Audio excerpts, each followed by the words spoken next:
Welcome back to Emilee's Paper Caper. Today I'll show you how to make a cloudy sky for your page backgrounds, scrapbook backgrounds, and card backgrounds.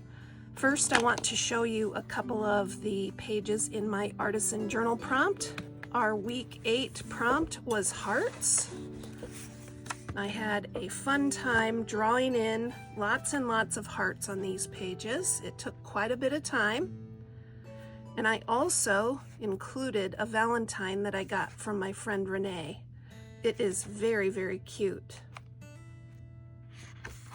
Week 9 prompt was birds.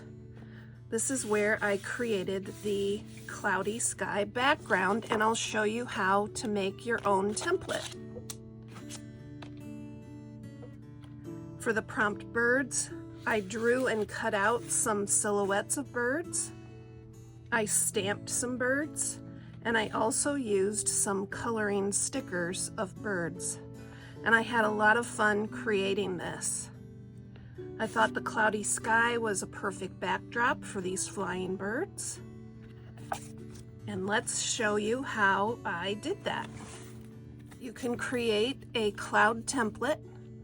Just get a scratch piece of paper, and you can make your clouds any kind of way.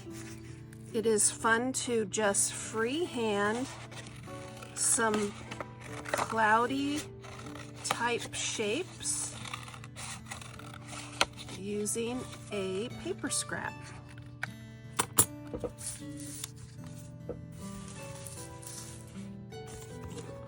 See how different these clouds are? I could use them both to create a background. Let's do that. I have my prize ribbon, distress oxide, and ink dauber,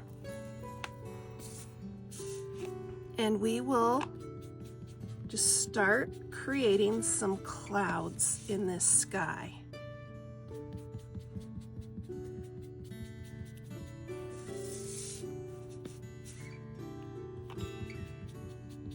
Clouds are not uniform, they overlap each other,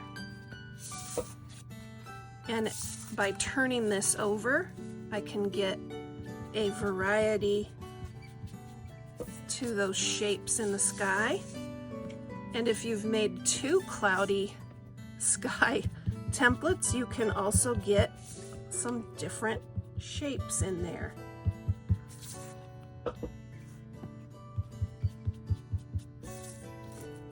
Let's go back to the one I just cut.